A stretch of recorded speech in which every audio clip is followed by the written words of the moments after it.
irmãos e irmãs, graça e paz. Vamos mais uma vez meditar a palavra de Deus juntos? Em nome do Pai, e do Filho, e do Espírito Santo. Amém.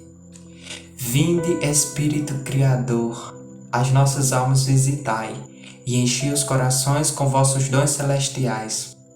Vós sois chamado intercessor de Deus excelso, dom sem par, a fonte viva, o fogo, o amor, a unção divina e salutar. Sois o doador dos 7 dons e sois poder na mão do Pai. Por ele prometido a nós, por nós seus feitos proclamai. A nossa mente iluminai, os corações enchei de amor. Nossa fraqueza encorajai, ó força eterna e protetor. Nosso inimigo repeli e concedei-nos vossa paz. Se pela graça nos guiais, o mal deixamos para trás. Ao Pai e ao Filho Salvador, por vós possamos conhecer, que procedeis do seu amor, fazei-nos sempre firmes crer. Amém. Então a palavra que nós vamos meditar no dia de hoje se encontra em 1 Tessalonicenses, capítulo 5, versículo 23.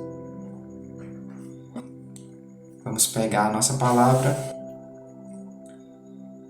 Que o próprio Deus da paz vos santifique inteiramente e que todo o vosso ser, o espírito, a alma e o corpo seja guardado irrepreensível para a vinda de nosso Senhor Jesus Cristo. Palavra do Senhor, graças a Deus.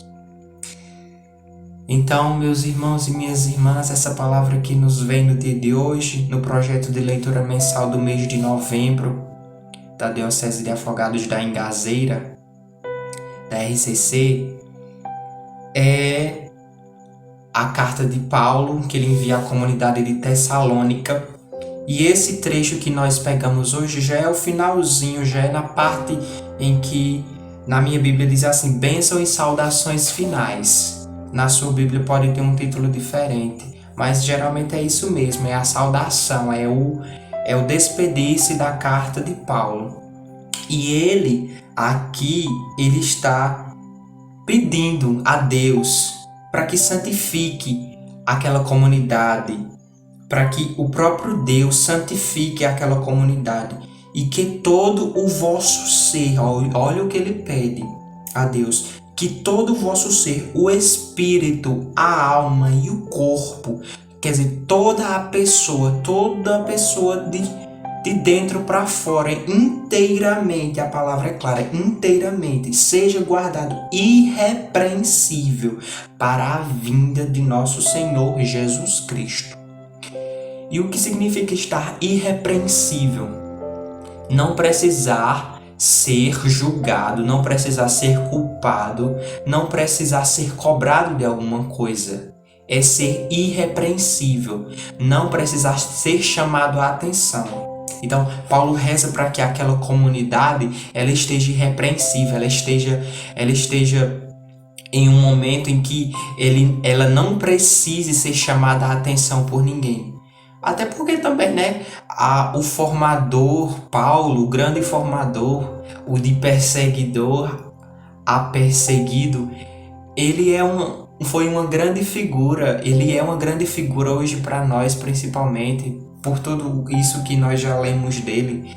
Para aquela comunidade, ele foi um formador brilhante, ele foi verdadeiramente um servo de Deus que se colocou à disposição das comunidades para as formar, para as exortar, para mostrar realmente como elas deviam se portar à medida de nosso Senhor Jesus Cristo. E mais uma vez, a quase todo instante, em todas as suas cartas, Paulo exorta as pessoas para que sejam como nosso Senhor, estejam prontas para que nosso Senhor as encontre de forma plena, de forma boa, de forma correta quando ele voltar, quando ele assim voltar na sua parousia, que nós aprendemos assim, é a parousia, a segunda vinda de nosso Senhor. Então, Paulo, ele deseja ardentemente, ele deixa isso claro para que as pessoas estejam inteiramente guardadas. Estejam com seus corpos inteiramente guardados, com toda a sua razão, com todas as suas emoções, com tudo assim resguardado para nosso Senhor, para o verdadeiro sentido da nossa vida. Aquela comunidade recebeu esse aviso e tanto mais é importante esse aviso para nós hoje. Como foi para aquela comunidade que necessitava ouvir aquilo, porque o Espírito suscitava em Paulo para que ele visse, a partir da realidade da comunidade, o que aquela comunidade precisava como doutrina, precisava como demonstração do que Cristo devia inspirar neles. E tanto mais para eles, quanto mais para nós. Nós devemos olhar para esse versículo. Nós precisamos que Deus nos santifique inteiramente também. Como nós precisamos desta santificação todos os dias, para que nós estejamos irrepreensíveis, nós estejamos guardados, como foi o evangelho deste domingo, em que nós meditamos sobre a parábola das 10 virgens, as 5 que eram prudentes e as 5 que eram imprudentes, ou seja, as que elas previam o que poderia acontecer e se precaviam, se buscavam manter um plano para que o que fosse acontecer elas estivessem já com as suas lâmpadas acesas e com óleo, mas as outras não pensavam nisso. Então, Paulo também exorta para que os tessalonicenses estejam vigilantes. E assim ele pede para que eles busquem nosso Senhor a conservação dos seus corpos e das suas mentes, da sua alma irrepreensíveis. E para nós é isso que também Paulo e também o Senhor Jesus quer, que nós estejamos irrepreensíveis, que nós estejamos dispostos a estar esperando por Ele em todos os dias da nossa vida.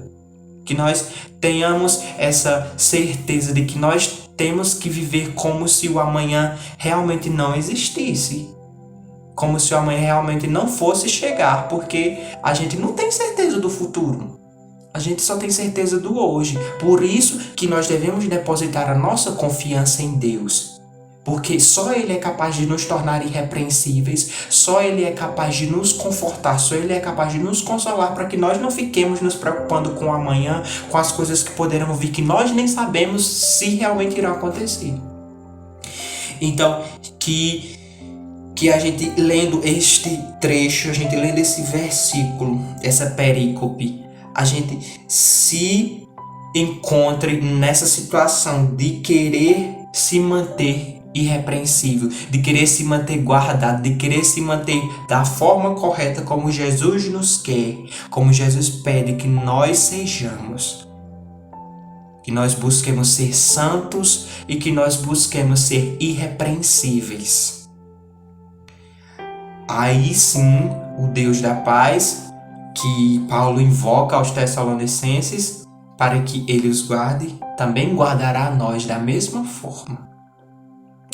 Então, meus irmãos, que nós possamos louvar a Deus por essa palavra, que nós possamos abrir o nosso coração, também abrir os nossos lábios, para que Deus haja cada vez mais em nós com a sua palavra, que nós abramos o nosso coração, nossa mente, para que estejamos com essa palavra em nossos ouvidos, em nossa boca, mas principalmente em nosso coração, que é onde emana a fonte da vida, onde realmente nós devemos guardar essa palavra, porque dentro de nós é que essa palavra produzirá efeito. Ela não produzirá efeitos ficando só no nosso ouvido ou na nossa boca. Não, ela produzirá efeito no nosso coração. Que nós, Senhor, possamos estar dispostos a te buscar e a ser guardado o nosso espírito, a nossa alma, o nosso corpo, para que assim também guardados, nós também levemos essa resguarda, esse guardar também que nós tenhamos, para que nós não só engordemos, como diz assim, de forma engraçada, engordemos do Espírito Santo, mas não, nós levemos esse Espírito Santo para as outras pessoas, porque esse é um dos nossos deveres. Assim como também nós devemos nos guardar e nos manter firmes para não cairmos em tentação, para nós não cairmos nas desilusões do mundo, não cairmos nas coisas banais que o mundo nos proporciona em escutar, para que nós fiquemos perturbados e nós caímos em tentação. Não, nós devemos buscar esse Deus da paz para que nós fiquemos guardados dessas desilusões que o mundo oferece. Obrigado, Senhor, obrigado por essa palavra bendita que veio até nós. E que assim possamos ficar guardados com esta palavra, com este ensinamento, e peçamos a Deus, invoquemos a sua bênção, que Ele esteja sempre conosco. Nós estivemos reunidos e sempre estaremos, em nome do Pai, e do Filho, e do Espírito Santo. Amém.